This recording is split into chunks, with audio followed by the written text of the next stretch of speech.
Hello my dear students, आज की इस वीडियो में आपका स्वागत है।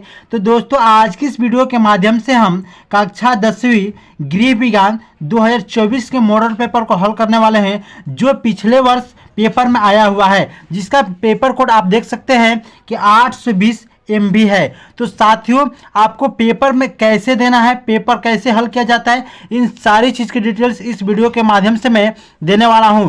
तो यदि आप मेरे चैनल पर नए हैं तो मेरे चैनल को सब्सक्राइब करें और साथ में बेल आइकन को प्रेस कर लीजिएगा, ताकि जो भी मैं वीडियो बनाऊं उसका नोटिफिकेशन आपके यहाँ सबसे पहले मिलता जाए। तो चलिए शुरू करते हैं। और सबसे पहले क्या करते हैं, देखिए पेपर पे आपका यहाँ पे लिखा होता है अनुक्रमांक, इसको आपको यहाँ पे भर लेना होता है। जैसे एक छात्र ने अपना भरा हुआ है, वहाँ पे आप लिख लेंगे अपना नाम, ठीक है।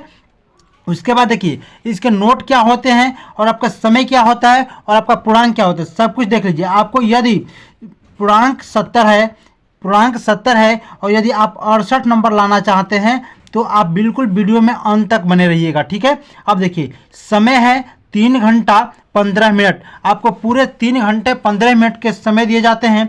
इन 3 घंटा 15 मिनट में आपको पूरा पेपर हल करना होता है, जिसे देखिए यहाँ पे नोट प्रारंभ के 15 मिनट परीक्षार्थी को प्रश्न पत्र पढ़ने के लिए निर्धारित है, ठीक है। जो 15 मिनट दिए जाते हैं वो आपको प्रश्न पत्र पढ़ने के लिए दिए जाते हैं, ठीक है। उसके बाद सामान्य निर्देश 1 नंबर में कह रहा है कि सभी प्रश्न अनिवार्य हैं। देखिए इसमें बहुत सारे प्रश्न हैं, इन सभी प्रश्नों को आपको हल करना है, ठीक है। ये सब आप प्रश्न देख पा रहे हैं, इन सभी प्रश्नों को आपको हल करना होता है, ठीक है। और मैं इस वीडियो के माध्यम से सभी प्रश्नों को हल भी कराऊंगा, इसलिए आप वीडियो को जरा भी स्किप ना करिएगा, वीडियो में अंत तक बने रहिएगा यदि आप 68 नंबर लाना चाहते हैं तो, ठीक है। चलिए दूसरा नंबर नोट से है कि यह प्रश्न पत्र 2 खंडों अ एवं ब में विभाजित है। देखिए ये जो प्रश्न पत्र है 2 खंड अ और ब में विभाजित है। खंड अ में 20 अंक के बहुविकल्पीय प्रश्न है, जिनका उत्तर ओएमआर शीट पर दिया जाना, ठीक है। देखिए 20 नंबर का बहुविकल्पीय प्रश्न होता है, जिसका उत्तर ओएमआर शीट पर देना होता है। जैसे देख सकते हैं आप 1 नंबर 2 नंबर 3 नंबर ये प्रश्न है ना। उसके बाद आपको यहाँ पे 4-5 मिल जाएंगे। सभी प्रश्न 20 प्रश्नों को मैं सॉल्व कराऊंगा, ठीक है। अब देखिए अगला नंबर है 3 नंबर, ओएमआर शीट पर उत्तर अंकित किए जाने के पश्चात उसे काटे नहीं तथा इरेजर की एवं व्हाइटनर आदि का प्रयोग न करें। आपको पेपर में ओएमआर शीट पे ना इरेजर और ना ही व्हाइटनर किसी चीज़ का प्रयोग नहीं करना है। उसके बाद देखिए खंड ब 50 अंक का है, जो खंड ब आएगा आपका 50 अंक आएगा, ठीक है। तो हम सबसे पहले हल करेंगे खंड अ को। किसको? खंड अ को। देखिए खंड अ क्या कह रहा है, निम्नलिखित प्रश्नों में प्रत्येक के 4 विकल्प उत्तर दिए गए हैं, उनमें से सही विकल्प चुनें। देखिए पहला प्रश्न है पारिवारिक बजट का मुख्य मद है। आपको बताना है कि पारिवारिक बजट का मुख्य मद क्या होता है। भोजन, दुकान, मनोरंजन, फर्नीचर। तो देखिए जो पारिवारिक बजट होता है उसका मुख्य मद होता है भोजन। क्या होता है? भोजन। इसका राइट आंसर क नंबर हो जाएगा, ठीक है। चलिए इसके आगे है 2 नंबर कि कौन सा बजट मुख्य मद नहीं है। कौन सा बजट मुख्य मद नहीं है? भोजन, शिक्षा, मकान या वस्त्र, फैशन या दुकान। तो भाई देखिए भोजन बहुत जरूरी है, शिक्षा भी जरूरी है और मकान और वस्त्र भी जरूरी है। इन फैशन या दुकान कोई जरूरत नहीं है, इसलिए इसका राइट आंसर हो जाएगा घ नंबर, फैशन या दुकान हो जाएगा, ठीक है। अब अगला नंबर प्रश्न कह रहा है कि बचत की आवश्यकता है। बताइए बचत की आवश्यकता क्यों पड़ती है? मनोरंजन के लिए, बंगला खरीदने के लिए, भविष्य के आकस्मिक खर्चों के लिए, दिखे, ठीक ना। अब बताइए मनोरंजन के लिए बचत जरूरी है या फिर बंगला खरीदने के लिए, भविष्य के आकस्मिक खर्चों के लिए, ये सभी। तो इसका राइट आंसर हो जाएगा ग नंबर, यानी कि भविष्य के आकस्मिक खर्चों के लिए, ठीक है। ये बचत हमारा क्या है? बहुत आवश्यक है, ठीक है। अब चलते हैं इसके साथ अगला नंबर प्रश्न पे। देखिए अगला नंबर प्रश्न कह रहा है कि किसी शुभ अवसर पर दिए जाने वाला चेक कौन सा चेक कहलाता है।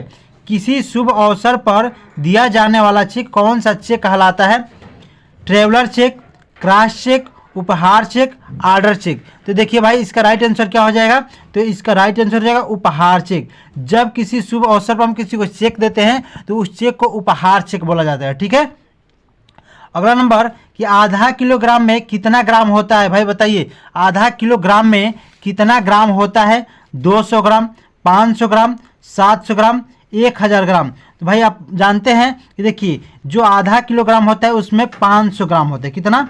500 ग्राम होता है, क्योंकि 1 किलोग्राम बराबर कितना होता है 1000 ग्राम। कितना 1000 ग्राम होता है, तो आधा किलोग्राम बराबर यानी कि 1/2 यानी 1/2 से भाग दे देंगे कितना हो जाएगा 500 हो जाएगा। ठीक है, यानी 500 ग्राम हो जाएगा इसका राइट आंसर। ठीक है, चलिए अगला नंबर है कि एक साड़ी का दाम 1500 है, तो 10 साड़ी का मूल्य क्या होगा। देखिए एक साड़ी का दाम दिया गया है और 10 साड़ी का मूल्य बताना है। जब भी ऐसा प्रश्न आता है तो हम क्या करते हैं, जितने साड़ी का दाम दिया होता है उससे हम गुणा कर लेते हैं। ठीक है, तो देखिए 1500 में यदि 10 से गुणा कर देंगे तो कितना आ जाएगा 15000 आ जाएगा। कितना आ जाएगा 15000 आ जाएगा। इस प्रकार से राइट आंसर ख नंबर हो जाएगा। कौन सा, ख नंबर हमारा राइट आंसर हो जाएगा 15000। ठीक है, अगला नंबर है कि मानव शरीर में जल का प्रतिशत है। बताइए मानव शरीर में जल का प्रतिशत है, कितना प्रतिशत जल पाया जाता है, तो 70 से 75% जल पाया जाता है। कितना 70 से 75% जल पाया जाता है मानव शरीर में। ठीक है,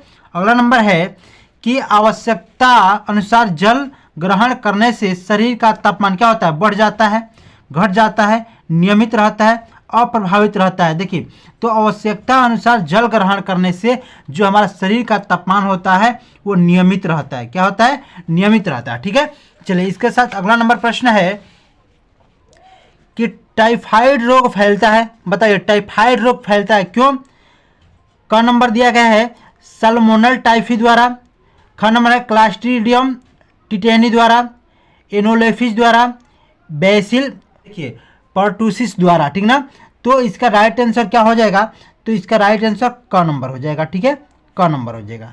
चलिए इसके साथ अगला नंबर प्रश्न है कि हैजा किस जीवाणु द्वारा फैलता है। बताइए हैजा किस जीवाणु द्वारा फैलता है, Vibrio cholerae, Salmonella typhi, Clostridium tetani, and amoebae histolytica. ठीक है, अब देखिए तो हैजा किस बीजाणु द्वारा फैलता है, तो इसका राइट आंसर हो जाएगा क नंबर हो जाएगा, यानी कि विब्रियो कैलोरी के द्वारा। ठीक है, कैलोरी के द्वारा फैलता है, क नंबर। अगला नंबर है और काफ़ी इंपॉर्टेंट प्रश्न है। ठीक है, 8 मार्च को मनाया जाता है अंतर्राष्ट्रीय महिला दिवस के रूप में, बाल दिवस के रूप में, पृथ्वी दिवस के रूप में, पर्यावरण दिवस के रूप में। ठीक है, देखिए जो 8 मार्च को मनाया जाता है वो अंतर्राष्ट्रीय बाल दिवस के रूप में मनाया जाता है। ठीक है, अंतर्राष्ट्रीय बाल दिवस के रूप में। चलिए अगला नंबर हो जा रहा है कि पर्यावरण प्रदूषण होने का कारण जनसंख्या वृद्धि, आधुनिकीकरण, सामाजिक रीति रिवाज, ये सभी। देखिए ऐसे प्रश्न हर वर्ष पूछे जाते हैं। ठीक ना, तो इसका राइट आंसर क्या हो जाएगा, ये सभी हो जाएगा। क्या हो जाएगा, तो ये सभी यानी कि घ नंबर इसका राइट आंसर हो जाएगा। ठीक है, अगला है कि डेंगू रोग फैलता है। देखिए बताना है डेंगू रोग फैलता है दूषित जल से, दूषित वायु से, मच्छर के काटने से, इन सभी के द्वारा। तो देखिए जो डेंगू रोग होता है वो मच्छर के काटने से होता है। किसके, मच्छर के काटने से होता है। इसका राइट आंसर ग नंबर हो जाएगा। अब चलिए इसके साथ चलते हैं अगले नंबर प्रश्न पे। देखिए अगला नंबर प्रश्न है बीसीजी का टीका किस रोग रोकथाम के लिए लगाया जाता है। देखिए बीसीजी का टीका तो किसके लिए लगाया जाता है, तो देखिए इसका राइट आंसर क्या हो जाएगा, तो तपेदिक के लिए। किसके लिए, तपेदिक के लिए लगाया जाता है। ठीक है, आप विकल्प देख पा रहे हैं, कर्णफेर है, तपेदिक है, पोलियो है और पीलिया है। तो इसका राइट आंसर क्या हो जाएगा, ख नंबर तपेदिक के लिए। ठीक है, रोकथाम के लिए बीसीजी का टीका लगाया जाता है। अगला नंबर है कार्बोहाइड्रेट का स्रोत है। भाई बताइए कार्बोहाइड्रेट का स्रोत क्या है, टमाटर, आलू, भिंडी, पालक। तो देखिए जो कार्बोहाइड्रेट का स्रोत होता है वो होता है पालक होता है। क्या होता है, पालक हो जाता है। ठीक है, इसका राइट आंसर घ नंबर हो जाएगा। अगला है कि अधिक भोजन शरीर के लिए क्या होता है, लाभकारी, हानिकारक, शक्तिवर्धक, इनमें से कोई नहीं। देखिए अधिक भोजन करेंगे तो हमारे शरीर के लिए हानिकारक होता है। इसका राइट आंसर ख नंबर हो जाएगा। ठीक है, अगला है कि रोगी को भोजन होना चाहिए गरिष्ठ, चटपटा, सुपाच्य, बिना पका हुआ। देखिए जो रोगी का भोजन होना चाहिए वो होना चाहिए सुपाच्य होना चाहिए, यानी कि अच्छे तरीके से पच जाने वाला होना चाहिए। ठीक है, अगला नंबर है दूध में कौन सा विटामिन नहीं पाया जाता है। भाई बताइए दूध में कौन सा विटामिन नहीं पाया जाता है। देखिए यहाँ पे नहीं पाया जाता है। ठीक ना, vitamin A, vitamin D, vitamin C, vitamin K. देखिए जो दूध होता है उसमें विटामिन सी नहीं पाया जाता। ठीक है, विटामिन सी नहीं पाते हैं, ठीक ना। अगला नंबर प्रश्न है, कौन सा रोग श्वसन तंत्र का भाग नहीं होता? बताइए कौन सा रोग जो है श्वसन तंत्र का भाग नहीं होता है? नाक, फेफड़े श्वसन तंत्र के, यकृत या हाथ, श्वास नली। तो देखिए कौन सा जो है श्वसन तंत्र का भाग नहीं होता है? तो देखिए इसका राइट आंसर क्या हो जाएगा? यकृत या हाथ, ठीक है, यकृत या हाथ, ठीक ना। अगला नंबर है और ये लास्ट प्रश्न है आपका, किस अंग में रक्त का शुद्धिकरण होता है? यकृत में, वृक्क में, फेफड़े में, अमाशय में। तो देखिए इसका राइट आंसर हो जाएगा वृक्क में। किसमें? वृक्क में इसका राइट आंसर हो जाएगा, ठीक है। अब चलिए अब हम हल करेंगे खंड ब को, ठीक है। खंड ब क्या कर रहा है कि अति लघु उत्तरीय प्रश्न, ठीक है, अति लघु उत्तरीय प्रश्न है जिसका निर्देश यहाँ पे दिया गया है कि प्रश्न संख्या 21 से 26 अति लघु उत्तरीय हैं।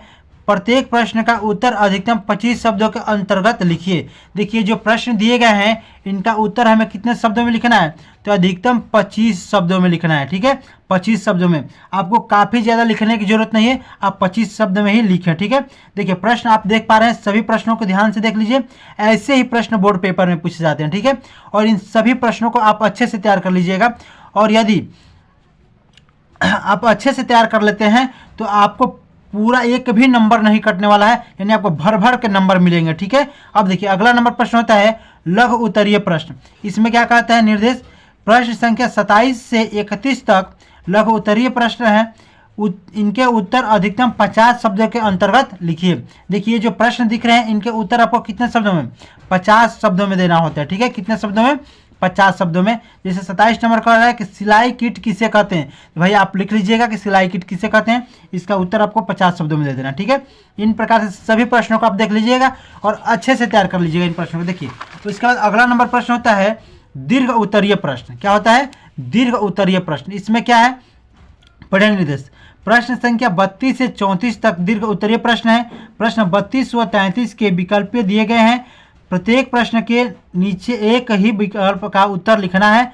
प्रत्येक प्रश्न के उत्तर 100 शब्द के अंतर्गत लिखे। देखिए जो 32 नंबर प्रश्न है, अस्थि भंजन का मुख्य लक्षण क्या है? अस्थि भंजन की सामान्य प्राथमिकता चिकित्सा आप किस प्रकार करेंगे? देखिए यहाँ पे अथवा में इतना करके प्रश्न देखिए 32 में एक ये है और एक ये है। आप इन दोनों में से किसी एक ही प्रश्न को हल करिएगा। दोनों को करेंगे तो भाई कोई फायदा होने वाला नहीं है, आपका नंबर कट ही सकता है, ठीक है। इसलिए आप दोनों में से किसी एक को करिएगा। और देखिए 33 का भी यही करना है और 34 में भी यही करना है, ठीक है। यानी कि यहाँ पे देखिए 1 2 3 4 5 6 प्रश्न दिए गए, इसमें से आपको मात्र 3 प्रश्न ही हल करना है। कितना?